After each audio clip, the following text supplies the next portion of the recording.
Oke, welcome back to my channel. Semoga sehat dan sukses selalu buat kalian semua yang sudah subscribe dan like video ini. Dan buat teman-teman di rumah yang dalam keadaan kurang enak badan atau dalam keadaan sakit, saya doain cepat sembuh teman-teman, biar kita bisa trading dan trading bareng lagi tentunya.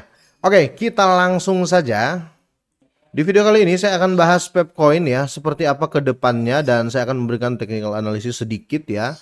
Tapi seperti biasa ya, kita update market dulu teman-teman. Kalau kita lihat untuk per video ini saya buat ya, Bitcoin itu berada di harga 96.650 ya.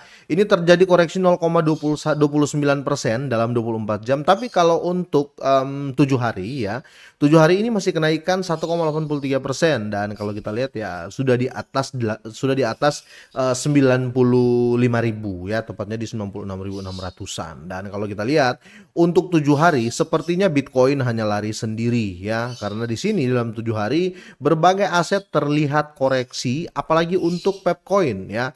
Untuk Pepcoin per hari ini teman-teman ya, dia terjadi koreksi 2,73% ya, dan harganya di 508586 ya.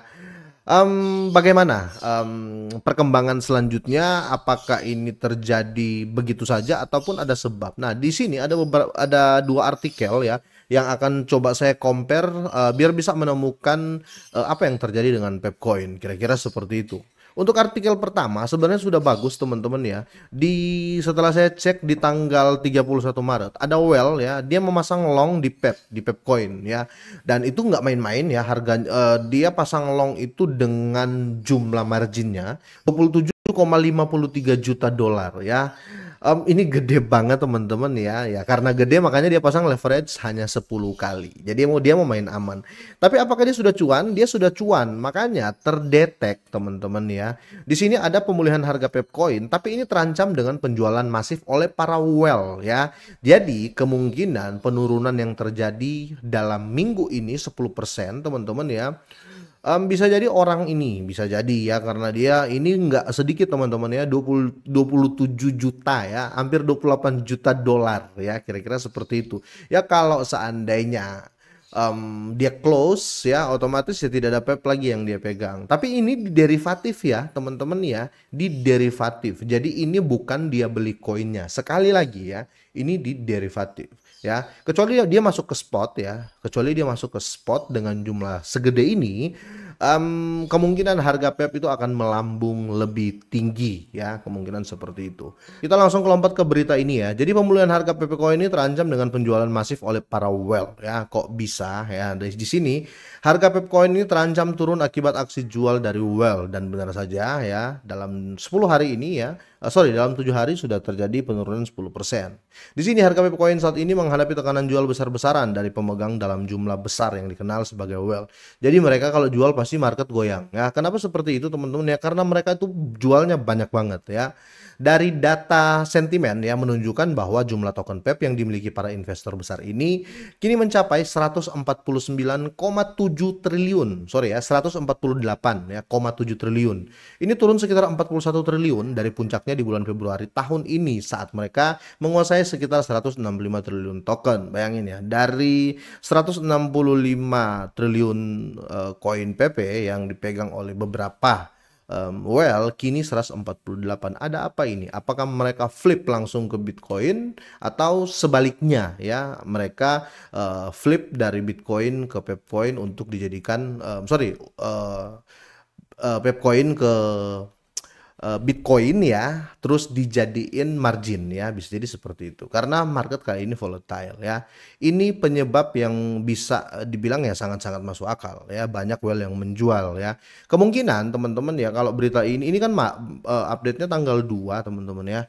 Ini kemungkinan masih akan terbawa FOMO ya. Jadi kemungkinan semoga saja ya harga Pepcoin ini tidak terjadi koreksi lagi, karena dalam satu hari ini teman-teman kalian lihat ya, sudah 2,83% ya, hampir 4%, hampir 3% ya. Kita lihat chartnya di Trading View ya. Saya buat technical analysis yang cukup simpel yang biasa saya pakai teman-teman ya, karena sejauh ini masih kena ya, technical analysis yang saya pakai ya, kira-kira gitu. Coba kita cek. Oke, ini time frame-nya daily ya, per hari ya. Kalau kita lihat untuk time frame daily teman-teman ya, ini masih dibilang ya sideway ya. Kenapa? Ini panjang banget sideway-nya teman-teman ya. Kalau saya ambil dari sini aja ya, sampai di sini ya harganya cuma di situ-situ aja. Kalau turun kembali lagi di situ ya. Di sini pun di reject di sini, kembali juga di sini ya. Tapi ini sudah bisa dibilang momentum sih ya, momentum karena ini daily loh. Ini daily apa namanya lama ya, satu candle ini satu hari ya. Kemungkinan di sini terjadi sideways semoga saja dan terjadi pola yang sama. Karena kenapa? Karena orang ini saja teman-teman ya. Ini titik rawan sih sebenarnya ya. Semoga terjadi hal yang sama ya seperti ini ya, dari angka dari sini ya, dari sini langsung ke atas sini ya. Semoga saja ya terjadi hal serupa di sini ya. Semoga saja teman-teman ya. Tapi kalau kita hitung volume paling jatuh-jatuhnya ya, paling di sini harga yang paling sering disentuh lah. Oke, paling di sini di 401725 ya. Kalau kita pindah time frame teman-teman ya, kalau kita pindah ke time frame 4 jam kemungkinan polanya akan berubah ya, tapi ya seperti biasa teman-teman ya, namanya saja time frame-nya berubah, otomatis polanya pasti berubah ya, kira-kira seperti itu. Kita coba pindah ke time frame 4 jam ya, adakah harapan? Oke, kita hapus dulu yang ini ya.